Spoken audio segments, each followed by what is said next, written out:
కొణిదెల పవన్ కళ్యాణ్ అనే నేను శాసనం ద్వారా నిర్మితమైన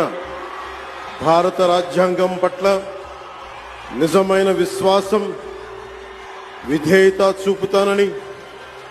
భారతదేశ సార్వభౌమాధికారాన్ని, సమగ్రతని కాపాడుతానని ఆంధ్రప్రదేశ్ రాష్ట్ర మంత్రిగా నా కర్తవ్యాలను శ్రద్ధతో, అంతఃకరణ శుద్ధితో నిర్వహిస్తానని, భయం గాని, పక్షపాతం గాని, రాగద్వేషాలు గాని లేకుండా